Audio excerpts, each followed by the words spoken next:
as a community, it's tearing them apart. They may say this is helping, it's tearing them apart. I'm not for this, I don't care, my one will not go to school, but it's tearing them apart. I wouldn't care if they were green or purple. It's the idea of putting my kid on a bus when I have a school right across the street from where they should go. I don't care what color they are. They'll change this It's law. like It's supposed to be a free it's country. getting in the country now that they're telling you to do this and do this now, and you won't even have no freedom. All they want is a seat in their school. Hey, nothing else. Let us go to our neighborhoods where our kids are safe. We want our kids safe. We want our children safe. And we're never gonna unite. If I told you to eat shit, you wouldn't like. Niggas suck.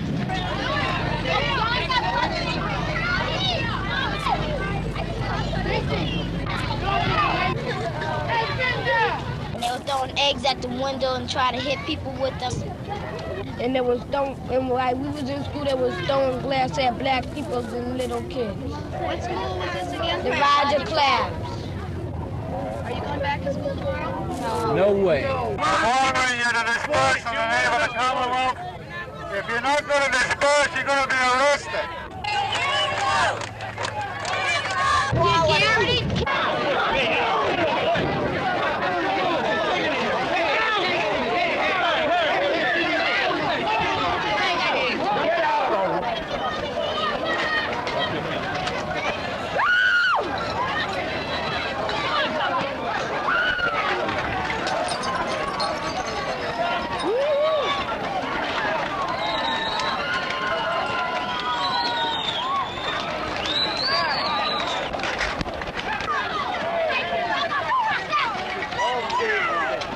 I think it's going to be all right if everybody comes and stop being scared, because, shoot, I don't think there's nothing to be scared of. But it just got used to Selby High, and it's hard to adjust to another school.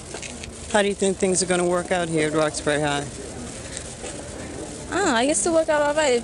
If the parents just stay out of it all and let the kids work it out for themselves, it'll be all right. Welcome once again to the Radical Imagination. I'm your host, Jim Vrettos. I'm a sociologist who's taught at John Jay College of Criminal Justice and Yeshiva University here in New York City. George Washington, Benjamin Franklin, Thomas Jefferson, James Madison, and Patrick Henry were all slave owners. 8 of the first 12 U.S. presidents were slave owners. 41 of the 56 signers of the Declaration of Independence owned slaves. While progressive in many ways by the standards of the day, the U.S. was founded by 2 brutal racist principles. One of the most hideous systems of slavery in human history, which became the source of much of its wealth, and the need to rid the national territory of Native Americans, whom the Declaration of Independence explicitly described as merciless Indian savages. White supremacy and white nationalism is nothing new in America. The Constitution was framed to thwart the democratic aspirations of most of the public, and our history has been an ongoing clash between pressure for more freedom and democracy from below and efforts at elite control and domination from above. The landmark 1954 Brown versus Board of Education Supreme Court case established that racial segregation in public schools was unconstitutional, a violation of the Equal Protection Clause of the 14th Amendment. Busing was a term often used during the 60s through the 1990s to describe court-ordered school desegregation, one of those attempts from below that, in this case, tried to open up America's educational caste system in our public schools. Denver, Colorado became one of those cities embroiled in the busing struggles of 1967 to 1995. I'm thrilled to welcome to the Radical Imagination 2 of my fellow 1964 Denver East High graduate comrades to discuss the legacy and lessons of those busing wars and attempts at racial desegregation in Denver and around the country. Joel Allen was business manager for the Angeles Yearbook staff, a member of numerous clubs, including pre-law and pre-med at East. He graduated from the University of Nebraska College of Medicine and practices in Muncie, New York, where his specialties include internal medicine, pediatrics, obstetrics, and gynecology. His father was the organizational and professional force that created Metro State College in Denver in 1965, but was denied becoming its first president because of anti-Semitic opposition. Buddy Noel was in All City Student Council, the Pre-Law Club, a member of the football, baseball, and basketball and golf teams, president of the Delegate Assembly, and sophomore class president at East. He graduated with a BA at Dartmouth, received an MBA from Dartmouth, his law degree from Harvard, and started his own law practice in Denver in 2002, the Noel Law Office. Buddy's father was one of the state's first Black surgeons, while his mother was an educator and scholar who became the first African-American elected to the Denver Public School Board and later to the University of Colorado Board of Regents. She led the effort to integrate Denver's public schools with the Noel Resolution that passed in 1970. So it's great to have both of you here, Joel and Buddy. We won't even count the years, but our audience is already adding it up, getting their computers out. It's been a while, but here we are some years later. And Joel, you were the one that actually, I think, encouraged this show by sending me some information about the Denver bus war, which I wasn't very familiar with. And I contacted Buddy, and Buddy has agreed to be on, and this is our second show on this. And so, I welcome you both so very, very much. And let's start with Buddy here. Give us a brief background for the audience on what was going on, what you experienced at home there, living obviously with the mother who was in the vanguard of this movement. Well, that part's fairly simple. I'd already gone off to college, so I wasn't living at home in the vanguard with my mother's work. It was, she ran for the school board in 1965. That was a year after we were gone. But my mother had been involved in a study committee before she had run for the school board about the impact of segregation and perhaps intentionally segregated actions by the school board. And so when that school board election came up in 65, it gave her an opportunity to put herself at the place of the decision making. And by 1968, when Reverend King was killed, my mother and a board member very close to her, Ed Benton, wrote together the Noel Resolution. And that was a reaction to the times. And again, as I say, a reaction to the times after I had left Denver and gone off to school. What was happening in Denver was happening across the country. What the Noel Resolution attempted to do was have a responsible, coordinated, planned, strategic, business-like, if you want to use that term, orderly, legal reaction to stop segregation of Black and brown children in the Denver public school system. No resolution required the superintendent to coordinate and finish studying the problem and come back with a actual plan to encase various approaches to solving the problem. The resolution itself passed fairly easily, 4-3. And by the time the superintendent came back with the plan, this was no resolution passed in April or early May of 1968. By the spring of 1969, after several months of hearings all over the city and a very difficult 4-3 vote in favor of the superintendent's plan, and that's a number of months. during that time, the city was quite divided. Buses that belonged to the school system were torched. That was on the cover of Life magazine. It was a very difficult time and a difficult vote. And the vote on the Noel resolution, planned by the superintendent, that vote was coming at about the same time as the subsequent.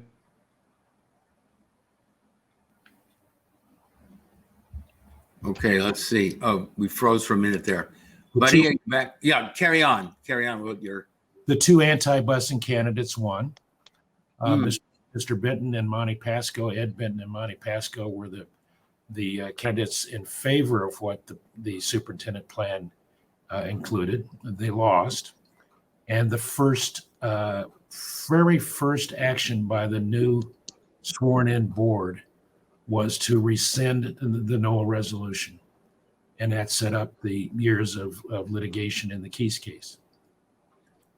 And just before Joel comes on in here, just for a minute, give us a little background.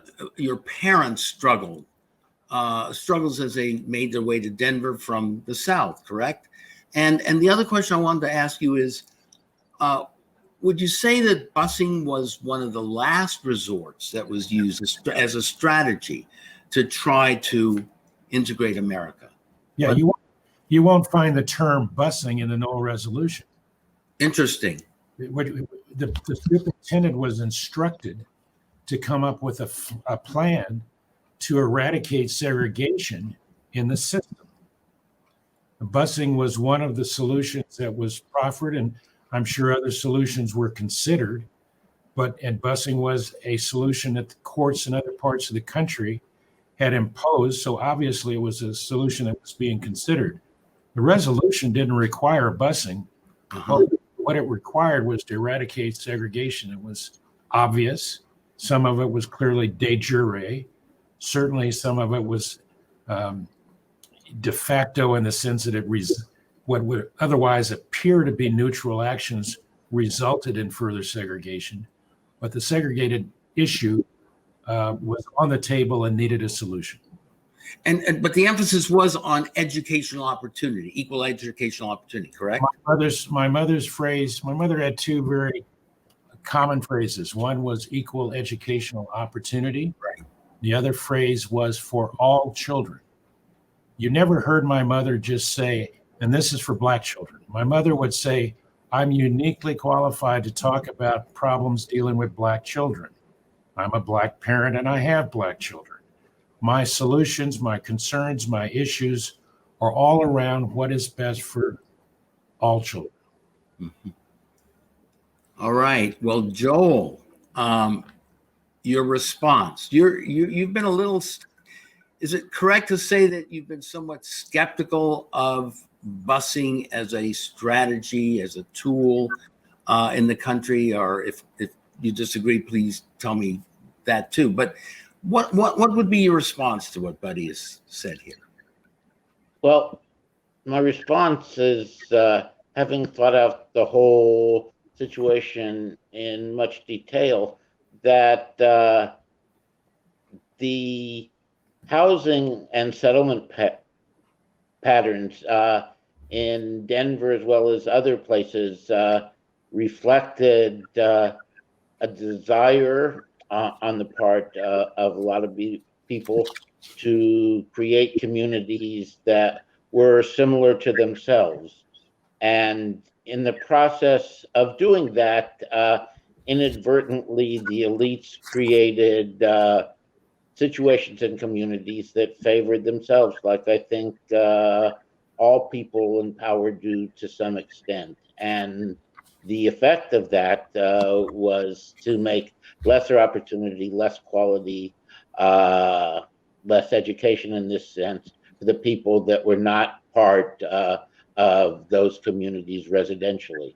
And the problem, I think, and why busing was offered as a solution was how do you overcome the traditional neighborhood schools where people lived, sent their children, where I remember as a child walking to school 3 blocks away from my elementary school education, and essentially living in my neighborhood and solving the greater problem of educational equality. And that's, I don't think that we've come up with the answer to that. I think that busing was an attempt to address that. Nobody thought that a yellow school bus was intrinsic to the values of America, but offered a solution. If I may, Joe, before Buddy, I know you're ready to go here, but let me just do a short little not a clip. I want to read from an article from New York Times, a recent New York Times article by Nicole Hannah-Jones, who's been in the news recently about her own tenure issues in or going to Howard rather than North Carolina, where she was not given tenure for a variety of political reasons. Anyway, she's a New York Times staff writer, and here's an article from the Times a couple months ago, actually about a year ago. It was never about busing. Court-ordered desegregation worked, but white racism made it hard to accept. The term busing is a race-neutral euphemism that allows people to pretend white opposition was not about integration, but simply about a desire for their children to attend neighborhood schools. But the fact is that American children have ridden buses to schools since the 1920s. There's a reason the cheery yellow school bus, as you mentioned, Joel, is the most ubiquitous symbol of American education. Buses ease the burden of transportation on families and allowed large comprehensive schools to place one-room schoolhouses. Millions of kids still ride school buses every day and rarely do so for integration. Buddy. Well, that's all I was going to say. That school bus has been a symbol and will be a symbol of the school systems, the public school systems in our country, and there's no problem with that. That's just a transportation vehicle. It's why people opposed it. That's the heart of the problem.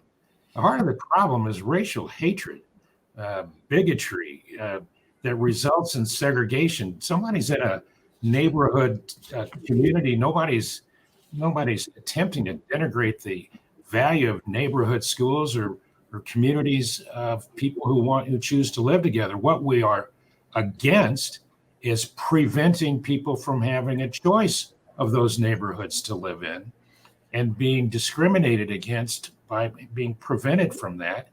And even worse, having that kind of prevention or discrimination result in harm to children. At the time of the busing solution that was sought in the mid-60s, part of the problem was that the school books, the other kind of essential tools of teaching, were not the same and from school to school. And that's a problem that deserved a solution. I'm not saying busing, and I'm sure my mother never said busing was either the only solution or a perfect solution, but it was a better solution at the time. The challenge for us having this conversation, more than 50 years later after our graduation from East High School is what are the group of solutions that should be considered now, and how should they be evaluated, and how should they be implemented? Stop looking for solutions because busing proved to not work as much because of its own lack of efficiency or whatever as a solution itself, as much as because those who were given the job of implementing it sabotaged that solution. If that solution's not going to be the challenge for us as it was then and still is now, what is a better solution or set of solutions to eradicate inferior educational opportunities or intentionally inferior educational opportunities? So I would ask the question is, why did they sabotage the busing solution? Is it just white racism, or white racism the sine qua non value, or is it a more traditional desire for people to form some kind of a group that they're comfortable with, and which may appear to be racist if those people are white or Japanese or black, or is there something else going on? And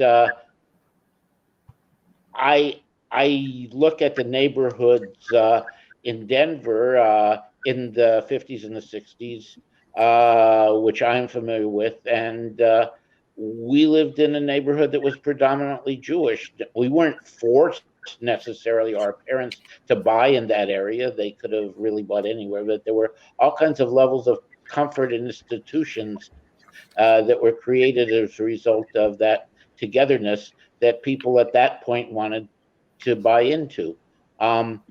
And I don't necessarily think that that's wrong. I think that it has side effects to other people that are not part of that community. And I think the key to the whole thing is what happens when people in the community try and form their own institutions or are given assistance to do that, if that be the case. And is that maybe a better solution or an equal solution or a solution that has been untried? Yeah, I can respond to that. Obviously, Joel, your memory is being a bit selective. I'm not sure the Jewish community felt entirely for the time they've been in Denver, Colorado, up to our time at East High School, that they could comfortably live wherever they wanted. I don't think that was the case. I think the Jewish community— No, it obviously was not the case. My Jewish neighborhood, we couldn't buy across the street, which was Crestmore. There were no Jews that lived in Crestmore. My neighborhood I lived on Holly Street, and my neighborhood went to the middle of my street because the other side Jews weren't allowed to buy into at that point. So let's put aside this kind of rosier view of where we were at in 1965 and just again talk about solutions. You could have started with a solution in the 50s and just said, okay, everybody lives where they live, and what we're going to do is make sure separate but equal, which of course the Plessy case, blessed by the Supreme Court in 1896, was still law before 1954. Let's just make sure all the textbooks are the same and equal quality. Let's make sure all the teaching opportunities, the teachers are equal quality. Let's just make sure there really is equal. The problem is that never really ever happened. Even if we're making some champion effort to do so, that never really happened. So you started with a situation in which that kind of solution of just making it equal didn't work. One of the benefits that might have been thought that busing would have accomplished would have been, all right, if we put white children in schools with black children, at least now all the parents will want to make sure that school is as good as the school they left. Now, I went to Wyman and came over to Park Hill, and my parents saw exactly what the difference between Wyman and Park Hill was and how stark that was, how incredibly inappropriate and illegal that should have been to have schools be that disparate, and make any sense of a family and be desperate about the education of their child. I mean, that was just a shame. And we would not have known it if I had not been bused in a part of the town from Steel Street to Colorado Boulevard, where the busing schedule was essentially directly set up for white parents to send their children to Park Hill instead of Columbine. And I happen to be one block inside that district and with those white children. Interesting. Yeah, let me just give you another couple of sentences here from the Hannah Jones article. Busing became the literal vehicle of integration because in most places, black and white people did not live in the same neighborhoods. That was not incidental. the courts understood that in both the North and the South, a dragnet of federal, state, local, and private policies and actions had protected white neighborhoods and penned black people into all black areas, and that made it impossible in most areas to create integrated schools by simply zoning nearby black and white children in the same buildings. To get integrated schools, courts had to overcome entrenched government-sanctioned residential segregation. That's exactly, well, obviously that's true, and it's exactly what was taking place. There were policies that the school board had that the court found were de jure. They were intentionally segregating the children. And the one that Judge Doyle pointed out specifically was the one that I lived. I went to Park Hill just for 1 year to 6th grade, and my parents knew about that one. And my younger sister went for more years to Park Hill before the school board intentionally built Barrett Elementary School on the corner of 29th and Colorado Boulevard, which the day it opened, it was all black because the boundary for the school was the street it was on, Colorado Boulevard, so that a white child living across the street of Colorado Boulevard would not go to his or her presumed neighborhood school a half a block away. The judge found that to be intentionally segregating, utilizing the housing patterns by the school system. When I referred to the fox in the hen house, I was talking about the people that then ran the plan that the court imposed. And those were the same people that had run the school system before. The same people who had segregated it before were now given the authority to run the plan. And my contention is they didn't do that the right way. There were teachers told across the school district who reported to the monitors. The judge set up to call my mother and told them how their principals were telling them not to do what they were told by the school plan, the busing plan, but to not worry about it, do something differently. This is all going to be turned around on the next appeal. Excellent point. Joel, what about Joel's excellent point? I agree with that. Elites, economic, political elites, the rich and powerful, weren't really affected at all by this. They could stand back, both in the North and the South, and see the more working class, if you will, middle class, poor neighborhoods struggle with these solutions. They were not part of this. Their kids were off wherever they were off. But you're right. Whoever at the time was in a private school was not going to have their children affected by this. Right. But what we see as the result, another result of the busing era, ordinary families, or even less than ordinary in terms of income families, sent their children to private schools. Private schools became an alternative to a way to oppose equal educational opportunity in the public school system. There is an enormous drain, and still is today, of people who really otherwise shouldn't have to afford a private school education from K to 12, who now do that so they don't have to go to a public school, because we didn't create a way for the public school to be a positive expression of democracy and all the values that we purport to have. And overcome the racial hatred. That's the crux of the problem. Busing isn't it.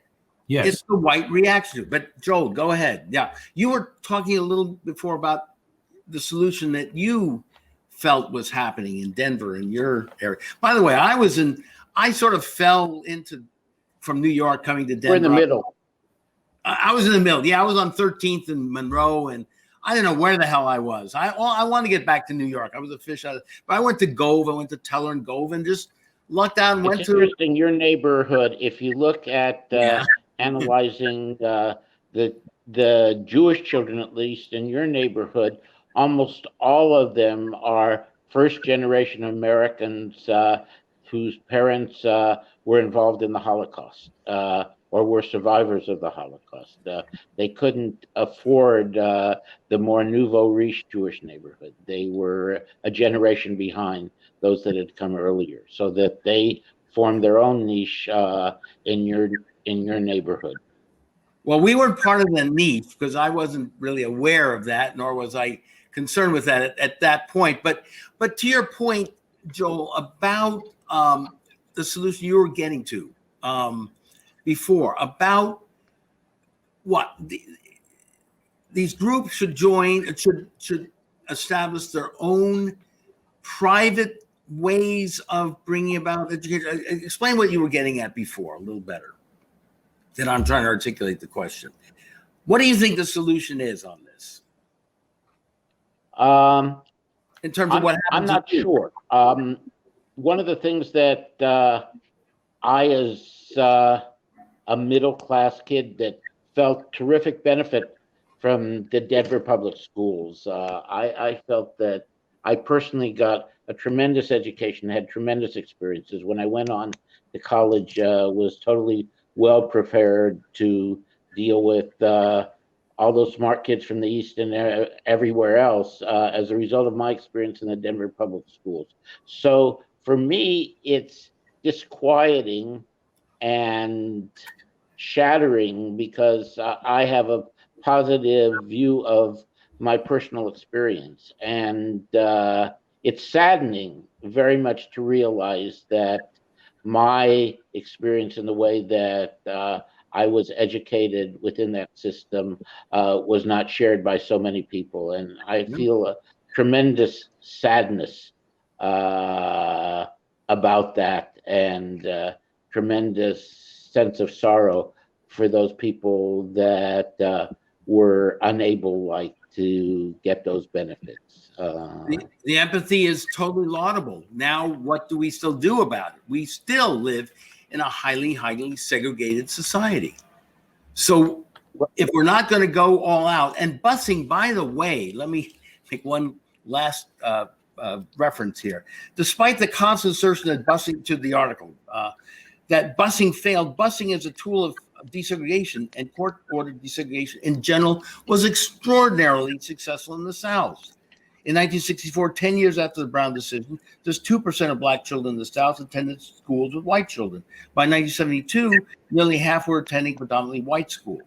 Okay, so it goes on and on. So it could have worked. I think that's what Buddy was implying there, is if we had a chance to transform this society, particularly starting in the 50s, and we blew it again. We blew it because this residual and cancerous hatred of the other, in this case, Blacks, Hispanics, Native Americans, to a lesser extent, white ethnics, but especially in the case that we're talking about here, African Americans, because we still haven't figured out how to overcome this. So if it's not going to be, if it's not busing, I think busing did and could make a difference, but for all intents and purposes, for desegregation, it's over. So now what? Well, unfortunately for us, we are, whether this is cyclical or this simply repeats itself constantly, each time there's a little bit of progress forward, right, there's a reaction. There's a reaction in the white community writ large, or a segment.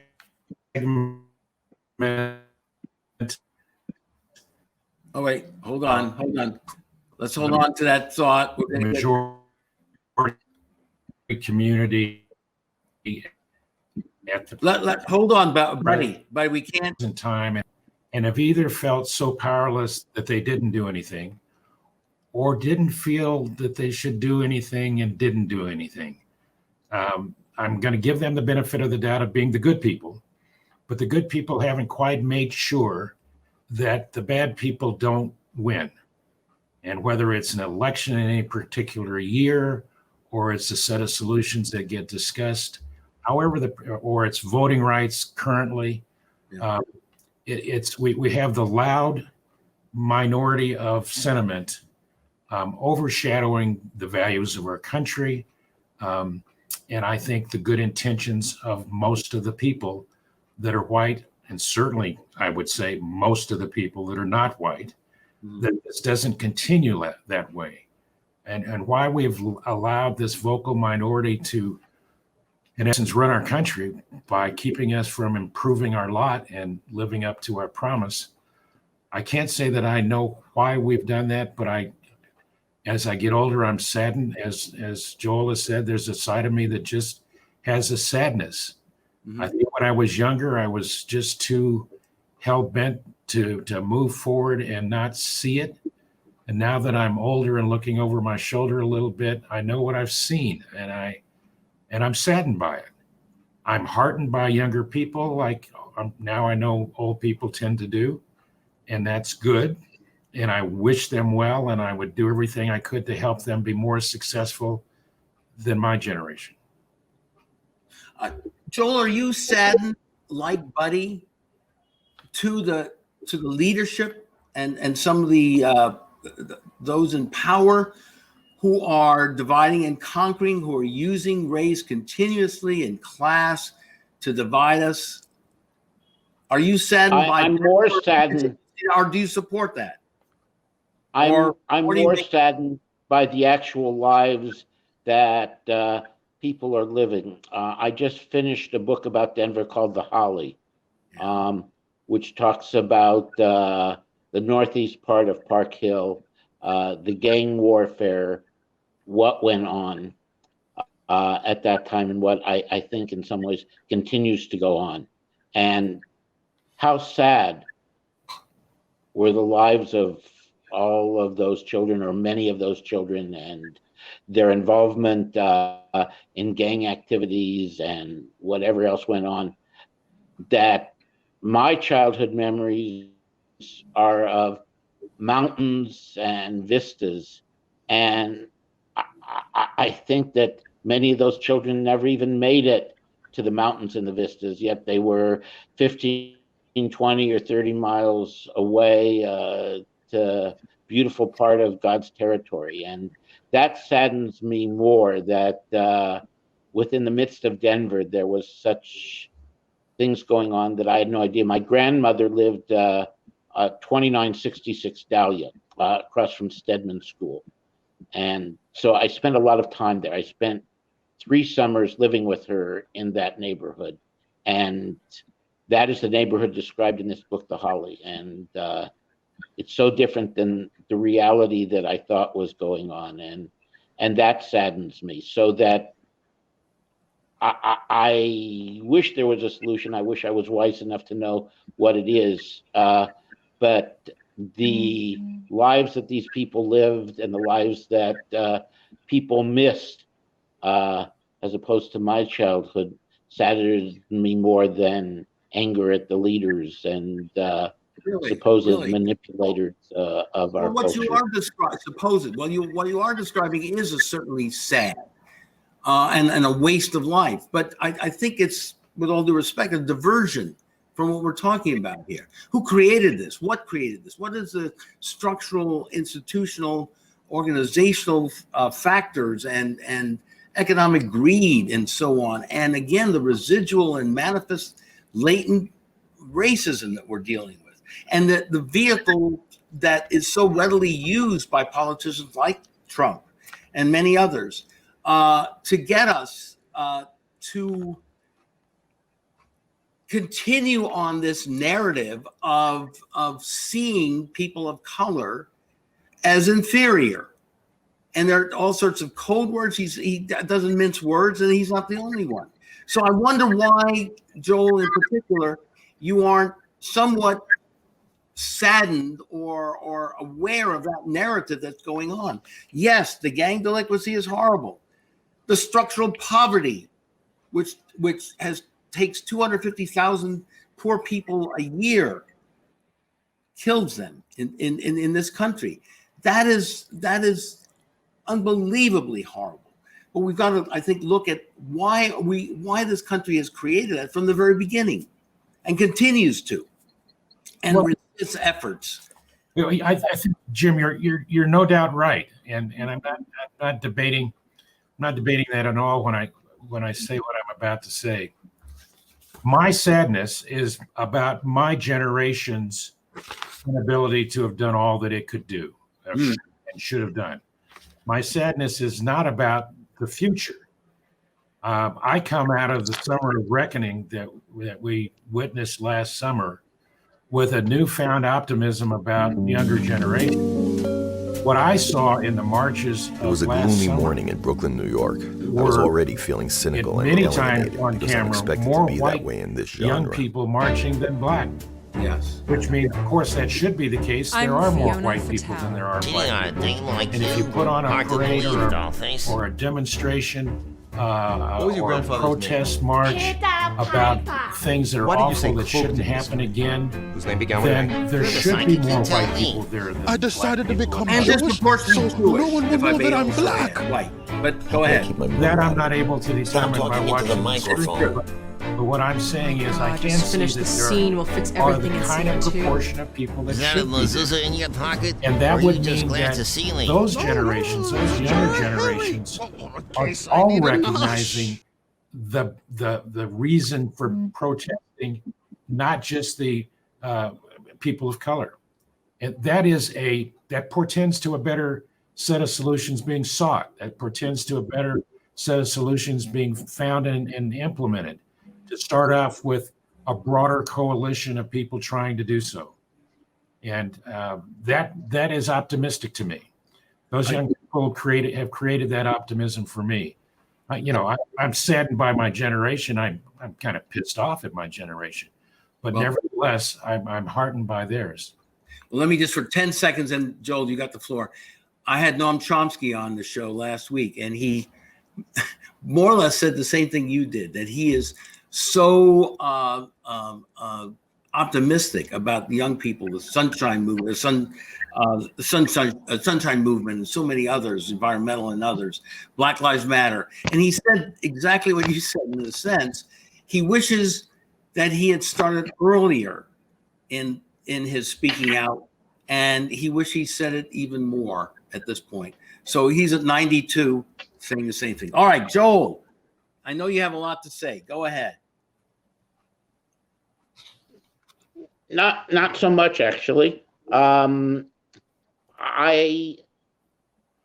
glad for the younger generation that they think that they're being responsible and working for a better future, working for their own future. But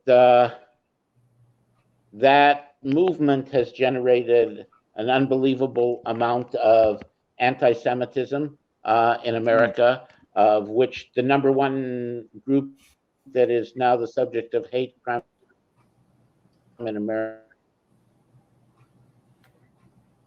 Oh, you froze up here. Are American Jews. And people should not succeed, but they don't need to repeat maybe the error that other people made in previous generations, succeeding at the expense of people, or creating demons that really are not there. And so the movement of social change, the forces that it creates, somehow if we can create that with a way of creating more unity rather than more conflict. And I think that the people that burned the buses in Denver because they were afraid of busing had lots of things going on in their life, some of those people that were not so pleasant. And so the resistance was not necessarily racist, although that may have been the terms that it ended up being expressed, but it was the difficulties they were having also living in America.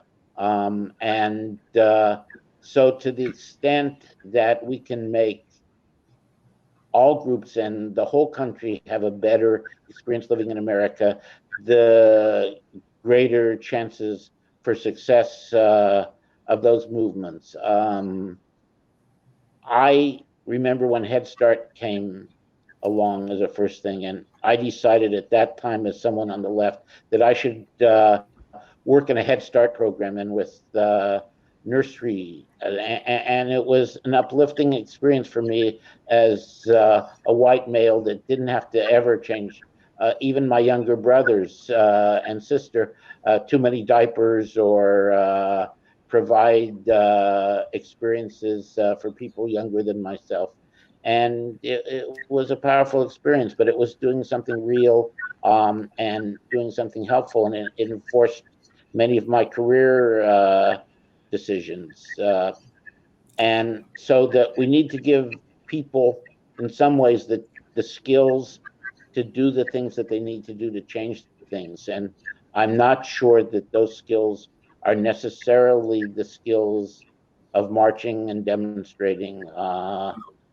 Well, that's been to figure out our history. That's been and actual and practical solutions to help people. Okay. Well, in our history, that's been the vehicle through which we've been able to establish a modicum of social change here. And let's say, Joel, that most academics, most scholars, most people would say that the real source and fear of violence in this country are not some sort of left-wing terrorists, but in fact neo-fascist right-wing vigilante groups that tried to take over the Capitol in January 6th. Those are the neo-fascists. Those are the people that marched against your people and then my people too in Charlottesville. Not to be replaced. That wasn't left-wing Black Lives Matter people, okay? There may be elements who are saying certain things that you don't particularly appreciate, but I don't think that it's a fair comparison. There's no comparison between what Jews are experiencing in this country and what Black people are and what they've experienced for 400 years. And we ought to be able to chew gum and walk at the same time. Yeah. We ought to be able to help solve problems of white people who are suffering from the economic system of the way this country is run. Absolutely. And fight racial hatred at the same time. Great point. When we had I agree with that. The folks who were so against Obamacare that they were protesting in 2010, I don't see anybody was burning their Medicare card. So the point is we ought to have economic solutions for our economic problems, regardless of which group you fall in, and help the ones with the most first and the most. But that shouldn't stop us from doing the same kind of zealous work to end racial hatred, and not blame the people who are trying to encourage change for the violence of the other bad guys who are doing the violence. So Joel and I are not saying so much difference, having such a difference in terms of where we want to get to. It's how does this country move along finding better solutions? I'm convinced it's not just at the elite Congress or national discussion. It's as much, if not more, a responsibility of us at all of our local group community levels to foster better conversations in good faith, looking for better solutions. I've forgotten exactly what the phrase is about good people resting on the sidelines, but that's at the heart of all the discussions that I ever offer. It's time for good people to get off the sidelines and talk with their fellow citizens at their own level. Right. Not let someone make racist comments and have the rest of those in the group somehow say that's his constitutional right to do so. That is constitutional right to do so. It's not even the issue. The issue is whether it's right or wrong, and are we going to say something to have a better world? And when the person resists, are we going to be prepared to have a conversation and try to persuade them to have a better view? I think the phrase you're trying to look for is, as probably Joel knows, Hannah Arendt speaking against anti-Semitism, the banality of evil, and Reverend William Barber talks about that. Who will stand in the breach? It's about moral fusion and joining good people in this struggle, as I think you're trying to say. We only have a couple more minutes, and Joel, I want to make sure that we do you want to talk a little about your father or his experience, or you want to try and tie that into your own concerns on No, I just want to tell you a story. Okay. That my practice in Bridgeport, which was the poorest city in Connecticut, was predominantly a practice of Black and Hispanic women, who I took care of for many, many years. And as part of also getting skills, I would have my children work in the medical practice in the summer.